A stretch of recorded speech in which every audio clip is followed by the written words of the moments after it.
Sister சந்தோஷமா இருக்கீங்களா? சந்தோஷமா இருக்கேன். ஓகே சிஸ்டர், இன்னைக்கு நாம பழைய ஏற்பாடுல 1 ராஜாக்கள் அதிகாரம் 1 பார்க்கிறோம். தாவீது ராஜா வயது சென்ற விருத்தாப்பியனான போது வஸ்திரங்களினால் அவனை மூடினாலும் அவனுக்கு அனல் உண்டாகவில்லை. அப்பொழுது அவனுடைய ஊழியக்காரர் அவனை நோக்கி ராஜ சமூகத்தில் நின்று அவருக்கு பணிவிடை செய்யவும், ராஜாவாகி எங்கள் ஆண்டவனுக்கு அனல் உண்டாகும்படி உம்முடைய மடியிலே படுத்துக் கொள்ளவும், கன்னியாகி ஒரு சிறு பெண்ணை ராஜாவாகி எங்கள் ஆண்டவனுக்கு தேடுவோம் என்று சொல்லி, இஸ்ரவேலின் எல்லையிலெல்லாம் அழகான ஒரு பெண்ணை தேடி சூனேம் ஊராளாகிய அபிஷாகை கண்டு அவளை ராஜாவினிடத்தில் கொண்டு வந்தார்கள். அந்த பெண் வெகு அழகா இருந்தால் அவள் ராஜாவுக்கு உதவியா இருந்து அவனுக்கு பணிவிடை செய்தாள். ஆனாலும் ராஜா அவனை அறியவில்லை. ஆகீத்திற்கு பிறந்த அதோனியா என்பவன் நான் ராஜா ஆவேன் என்று சொல்லி தன்னைத்தான் உயர்த்தி தனக்கு ரதங்களையும் குதிரை வீரரையும் தனக்கு முன் ஓடும் 50 காலாட்களையும் சம்பாதித்தான். அவனுடைய தகப்பன் நீ இப்படி செய்வானேன் என்று அவனை ஒரு காலம் கடிந்து கொள்ளவில்லை. அவன் மிகவும் அழகுள்ளவனாய் இருந்தான். அப்சலோமுக்கு பின் அவனுடைய தாய் அவனை பெற்றாள். அவன் செருயாவின் குமாரனாகிய யோவாபோடும் ஆசாரியனாகிய அபியத்தாரோடும் ஆலோசனை பண்ணி வந்தான். அவர்கள் அவனிடத்திலிருந்து அவனுக்கு உதவி செய்து வந்தார்கள். ஆசாரியனாகிய சாதோக்கும் யோய்தாவின் குமாரனாகிய பெனாயாவும் தீர்க்கதரிசி ஆகிய நாத்தானும் தீமோயும் லேவியும் தாவீதோடு இருந்த பராக்கிரமசாலிகளும் அதேனாவுக்கு உடந்தையா இருக்கவில்லை. அதோனியா இன்ரோகேலுக்கு சமீபமான சோகேலெத் என்னும் கல்லின் அருகே ஆடு மாடுகளையும் கொழுத்த ஜந்துக்களையும் அடித்து ராஜாவின் குமாரராகிய தன் சகோதரர் எல்லோரையும் ராஜாவின் ஊழியக்காரரான யூதாவின் மனுஷர் அனைவரையும் அழைத்தான். தீர்க்க தரிசனாகிய நாத்தானையும் பெனாயாவையும் பராக்கிரமசாலிகளையும் தன் சகோதரனாகிய சாலமோனையும் அழைக்கவில்லை. அப்பொழுது நாத்தான் சாலமோனின் தாயாகிய பச்சேபாலை நோக்கி, நம்முடைய ஆண்டவனாகிய தாவீதுக்கு தெரியாமல் ஆகீத்தின் குமாரனாகிய அதோனியா ராஜாவாகிற செய்தியை நீ கேட்கவில்லையா? இப்போதும் உன் பிராணனையும் உன் குமாரனாகிய சாலமோனின் பிராணனையும் தப்பியிருக்கும்படிக்கு நீ வா, உனக்கு நான் ஆலோசனை சொல்லுவேன்.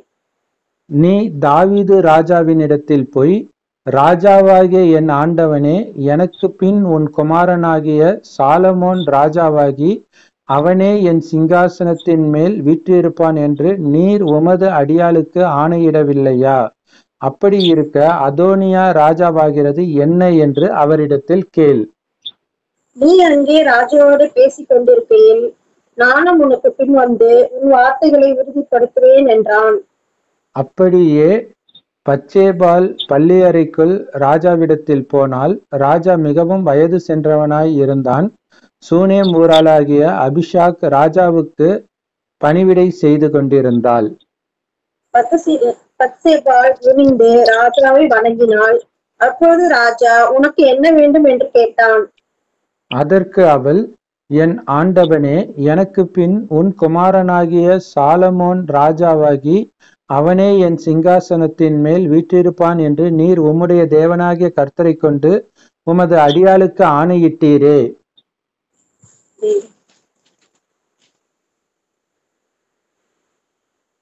இப்பொழுது இதோ அதோனியா ராஜாவா இருக்கிறான். என் ஆண்டவனாகிய ராஜாவே, நீர் அதை அறியவில்லை. அவன் மாடுகளையும் கொழுத்த ஜந்துக்களையும் ஆடுகளையும் திரளாக அடித்து ராஜாவின் குமாரர் அனைவரையும் ஆசாரியனாகிய அபியத்தாரையும் யோவாப் என்னும் படைத்தலைவனையும் அழைத்தான். ஆனாலும் உமது அடியானாகிய சாலமோனை அழைக்கவில்லை. ராஜாவாகிய என் ஆண்டவனுக்கு பிறகு அவனுடைய சிங்காசனத்தின் மேல் வீட்டிருப்பவன் இன்னான் என்று தங்களுக்கு அறிவிக்க வேண்டும் என்று இஸ்ரவேலர் அனைவரின் கண்களும் உம்மை நோக்கி கொண்டிருக்கிறது.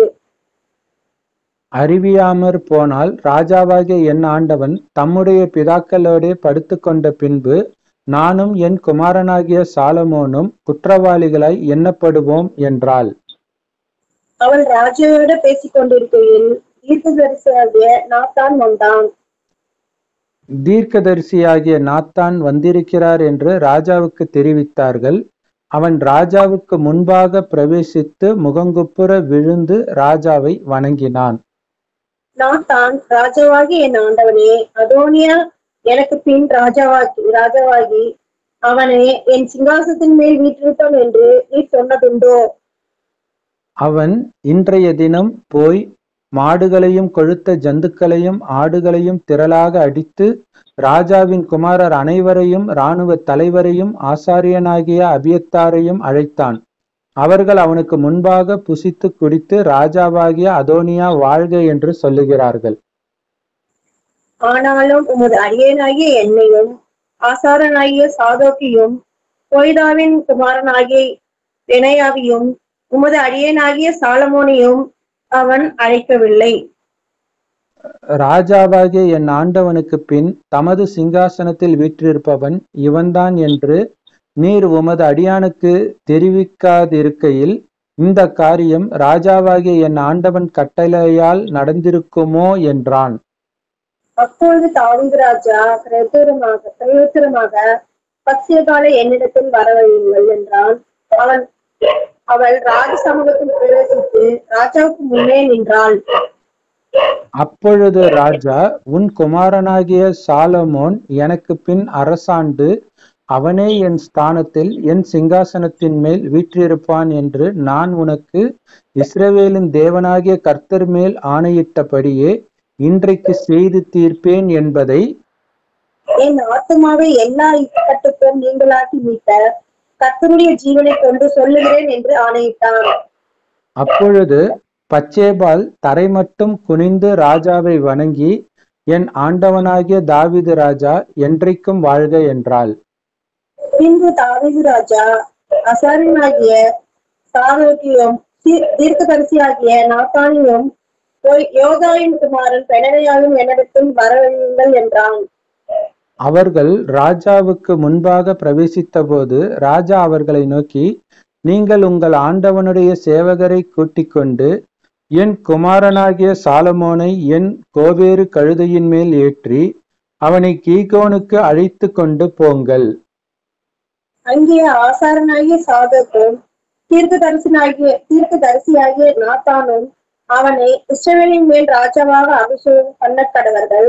பின்பு எக்காலம் ஊதி ராஜாவாகிய சாலமோன் வாழ்க என்று வாழ்த்துங்கள்.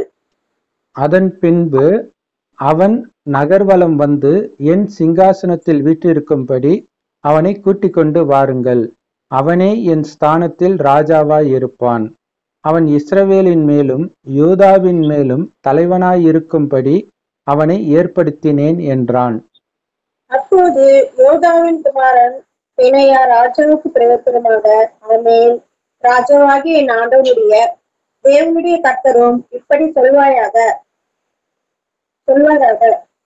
கர்த்தர் ராஜாவாகிய என் ஆண்டவனோடே எப்படி இருந்தாரோ அப்படியே அவர் சாலமோனோடும் இருந்து தாவீது ராஜாவாகிய என் ஆண்டவனுடைய சிங்காசனத்தை பார்க்கிலும் அவருடைய சிங்காசனத்தை பெரிதாக்குவாராக என்றான்.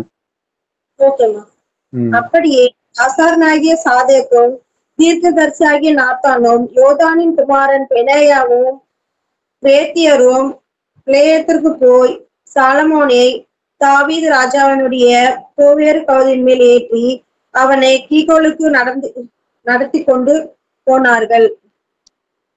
ஆசாரியனாகிய சாதோக்கு தைல கொம்பை கூடாரத்திலிருந்து எடுத்துக்கொண்டு போய் சாலமோனை அபிஷேகம் பண்ணினான்.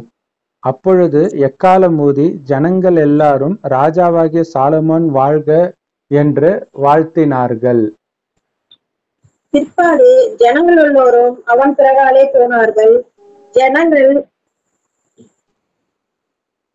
நாகசுரங்களை ஊதி பூமி அவர்கள் சத்தத்தினால் அறியத்தக்கதாக மகா பூரிப்பாய் சந்தோஷித்தார்கள். அதோனியாவும் அவனோடு இருந்த எல்லா விருந்தாளிகளும் போஜனம் பண்ணி முடிந்தபோது அதை கேட்டார்கள்.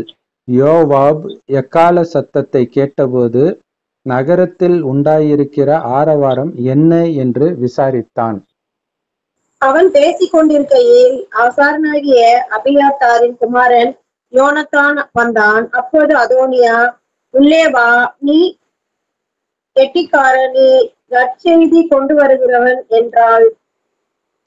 யோனத்தான் அதோனியாவுக்கு பிரதியுத்தரமாக, ஏது, தாவீது ராஜாவாகிய நம்முடைய ஆண்டவன் சாலமோனை ராஜாவாக்கினாரே.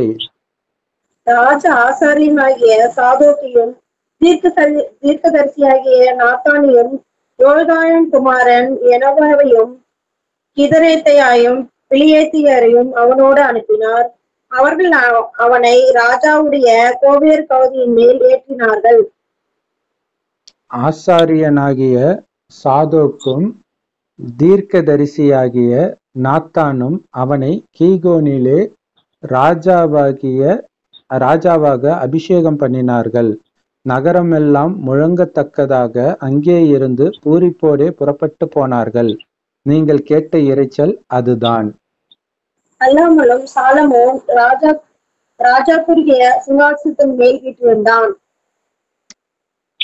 ராஜாவின் ஊழியக்காரரும் தாவீது ராஜாவாகிய நம்முடைய ஆண்டவனை வாழ்த்துதல் செய்ய வந்து, தேவன் சாலமோனின் நாமத்தை உம்முடைய நாமத்தை பார்க்கிலும் பிரபலப்படுத்தி அவருடைய சிங்காசனத்தை உம்முடைய சிங்காசனத்தை பார்க்கிலும் பெரிதாக்குவாராக என்றார்கள். ராஜா தம்முடைய கட்டிலின் மேல் குனிந்து பணிந்து கொண்டார். இன்னும் ராஜா, என்னுடைய கண்கள் காண இன்றைய தினம் என் சிங்காசனத்தின் மேல் ஒருவனை வீட்டிற்கு செய்த இஸ்ரவேலின் தேவனாகிய கர்த்தருக்கு ஸ்தோத்திரம் என்று சொன்னான் என்றான். அப்பொழுது அதோனியாவின் விருந்தாளிகள் எல்லாரும் அதிர்ந்து எழுந்திருந்து அவரவர் தங்கள் வழியே போய்விட்டார்கள். அதோனியா சாலமோன் வந்ததினால் எழுந்து போய் பலிபீடத்தின் கொம்புகளையும் பிடித்து கொண்டான். இதோ அதோனியா ராஜாவாகிய சாலமோனுக்கு பயப்படுகிறான் என்றும், இதோ அவன் பலிபீடத்தின் கொம்புகளை பிடித்து கொண்டு ராஜாவாகிய சாலமோன் தமது அடியானை பட்டயத்தாலே கொன்று போடுவதில்லை என்று இன்று எனக்கு ஆணையிடுவாராக என்கிறான் என்றும் சாலமோனுக்கு அறிவிக்கப்பட்டது. அப்போது சாலமோன், அவன் யோகியன் என்று விளங்க நடந்து கொண்டால் அவன் தலைமையில் ஒன்றும் தரையிலே விழுந்து போகிறதில்லை. அவனிடத்தில் பொல்லாப்பு காணப்படுமே ஆகில் அவன் சாக வேண்டும் என்றான். அவனை பலிபீடத்திலிருந்து கொண்டு வர ராஜாவாகிய சாலமோன் ஆட்களை அனுப்பினான். அவன் வந்து ராஜாவாகிய சாலமோனை வணங்கினான். சாலமோன் அவனை பார்த்து, உன் வீட்டிற்கு போ என்றான்.